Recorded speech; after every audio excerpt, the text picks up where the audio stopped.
নমস্কার, welcome back to the crazy Bong podcaster.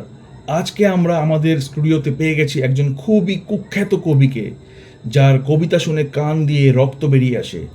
তার বইমেলায় কিন্তু হট কেকের মতো সেল হয় না। আজকে আমরা খুবই সৌভাগ্যবান, আমরা যে কবিকে পেয়েছি তার নাম হলো ঝিলমিল রয়। প্রেজেন্টিং ঝিলমিল রয়। ঝিলমিলদা, তুমি প্লিজ তোমার আসন গ্রহণ করো, বসো ওখানে। হ্যাঁ হ্যাঁ। সবাইকে জানাই নমস্কার।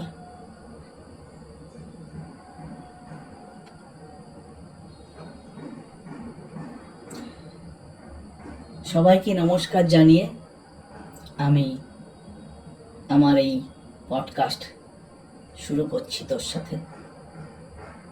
বল, কি জানতে চাস? আচ্ছা ঝিলমিলদা, আমাদের যেসব অডিয়েন্সরা আছে, যেসব দর্শকবৃন্দ আছে, তারা জানতে চায় যে তোমার নামের পিছনের রহস্যটা কি। কেন তোমার নাম ঝিলমিল? এর পিছনে কি রহস্য, এবং এই নাম কিভাবে তুমি পেলে? ও মা, এটা আবার কি প্রশ্ন! ভীষণ দুষ্টু হয়েছিস তুই, জানিস তো। আমার নাম ঝিলমিল কেন, এটা কোনো প্রশ্ন হলো? ঠিক আছে, তোরা যখন জানতে চাইছিস তাহলে শোন। আমার বাবা যখন আমাকে হসপিটালে দেখতে গেছিল জন্মের পরে, তখন নার্সেরা আমার বাবাকে বলছে, আপনার ছেলের হাসিটা না খুব সুন্দর, কি সুন্দর খিলখিল করে হাসে। তাই শুনে আমার বাবা আমার নাম দিয়ে দিল ঝিলমিল। কেমন ভাবে শোন তাহলে। আমার ছেলে হাসি খিলখিল, ছেলের নাম রাখলাম ঝিলমিল। এই যে কবি আমি আজকে হয়েছি, এটা কিন্তু আমার ডিএনএতে, কবিত্বটা আমার ডিএনএতে। হ্যাঁ। ঝিলমিলদা, আমাদের দ্বিতীয় প্রশ্ন তোমার কাছে, যে লোকে তোমার কবিতা শুনে কেন এত বিরক্ত হয়? কেন তাদের কান দিয়ে রক্ত বেরিয়ে আসে? কেন তারা সেই কবিতার বইটা একবারই পড়ে, কারণ তারপরে সেই বইটা তারা ছিঁড়ে ফেলে? কি এমন আছে তোমার বইতে, কি এমন আছে তোমার কবিতাতে? খুব ভালো প্রশ্ন, বুঝলি তো দুষ্টু ছেলে। শোন তাহলে, আমি একটা কবিতা করে বলি। কেন লোকে আমার বই পড়ে তারপরে সেটাকে ছিঁড়ে ফেলে একবার পড়ার পরে? কারণ না, ওরা হিংসুটে, ভীষণ হিংসুটে, বুঝলি। বাঙালি জাতটাই প্রচণ্ড হিংসুটে। শোন রে দুষ্টু ছেলে, তাহলে একটা কবিতা করে বলি।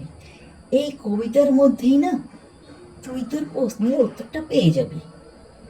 তখন বুঝবি যে এই ঝিলমিলদার ট্যালেন্টটা কি। ঝিলমিলদার যে কোনো হেদি পেদি কবি নয়, ঠিক আছে? শোন তাহলে। যাদের নেই কোনো গুণ, দেখতে যেন বেগুন, অন্যের ট্যালেন্ট দেখে তাদের পেছনে লাগে আগুন, তাদের পিছনে লাগে আগুন। যত সব হতচ্ছাড়া, মনের ভেতরটা যেন বেগুন পোড়া। ওকে।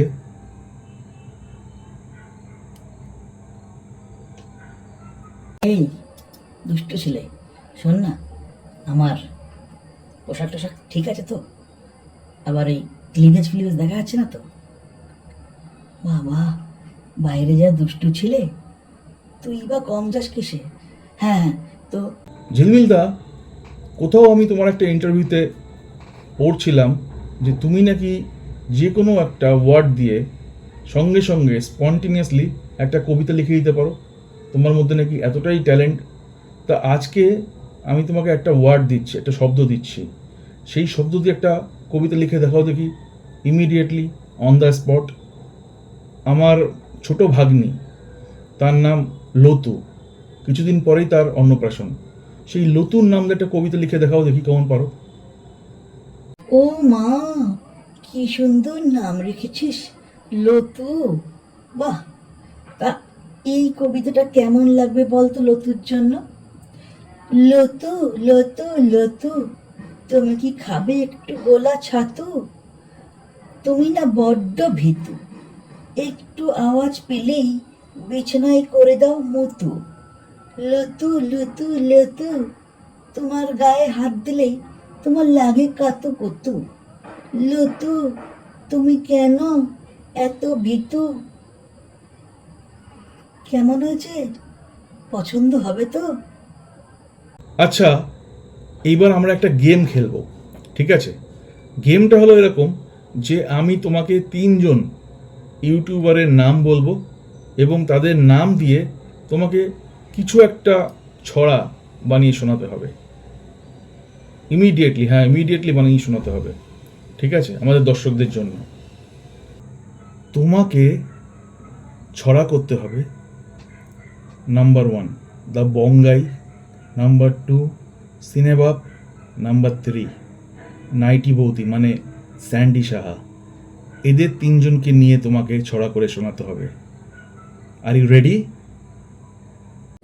আচ্ছা, তো তুই এই তিনজন ইউটিউবারের নাম দিলি আমাকে এবং বললি যে এদের নামে আমাকে ছড়া করে শোনাতে হবে 2 লাইনের, তাই তো? দুষ্টু ছেলে কোথাকারে। তো শোন তাহলে। বঙ্গাই, বঙ্গাই, তোমার কন্টেন্ট নাকি ছাই? এবার আমাকে সিনেবাবকে নিয়ে বলতে হবে, তাই তো দুষ্টু ছেলে? শোনো তোমরা, শোনো। সিনেবাব, তুই বড্ড খারাপ, তোর কন্টেন্টগুলো প্রচণ্ড নোংরা। সেই নোংরা কন্টেন্ট করে তুই পেয়েছিস পপুলারিটি, কিন্তু আজও যেটা মিসিং তোর ভিতর থেকে একটুখানি গিল্টি। কেমন কেমন দিলাম, কেমন দিলাম, কেমন দিলাম দুষ্টু ছেলে? এবার আমাকে যাকে নিয়ে ছড়া বলতে হবে সে কিন্তু আমার খুব খুব খুব ফেভারিট না, নাইটি বৌদি স্যান্ডি সাহা। স্যান্ডি, তুই একটা ভেন্ডি, বাড়িতে নেই তোদের ঘটি, তাই তুই এদিক ওদিক ঘুরে বেড়াস পরে নাইটি। স্যান্ডি, তুই একটা ভেন্ডি।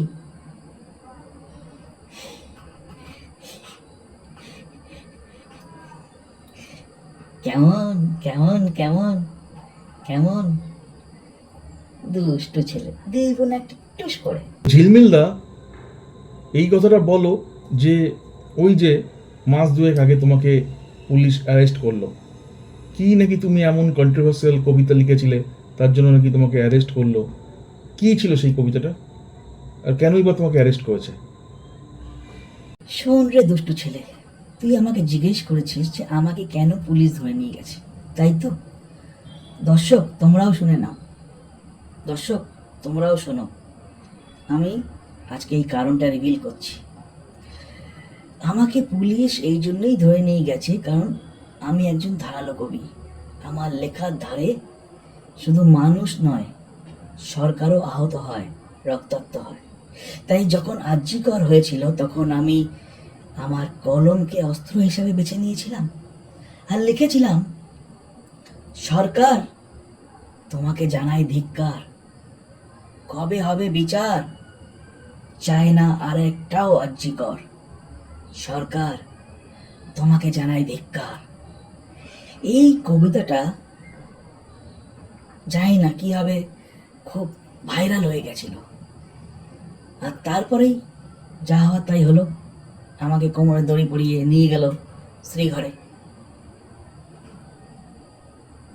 আমাদের সরকার তো মা মাটি মানুষের সরকার,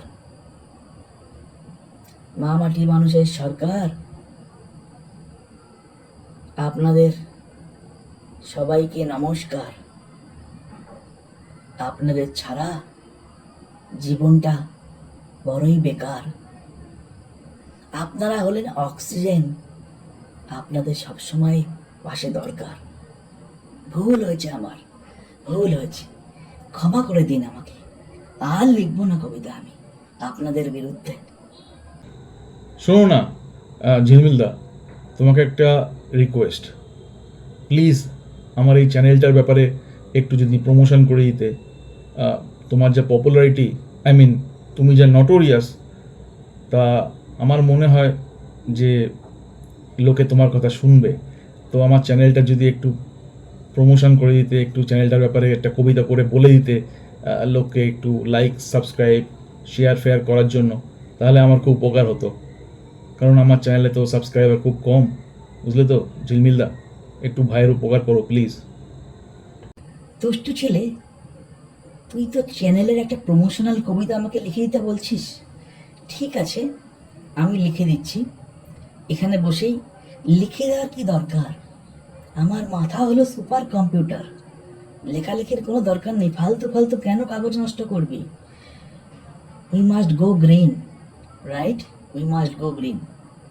don't use paper unnecessarily, okay, and use it very wisely. তো যাই হোক, তোর চ্যানেলের ব্যাপারে কি কবিতা বলা যায় বলতো? কি নাম যেন তোর চ্যানেলটার? The crazy Bong podcaster.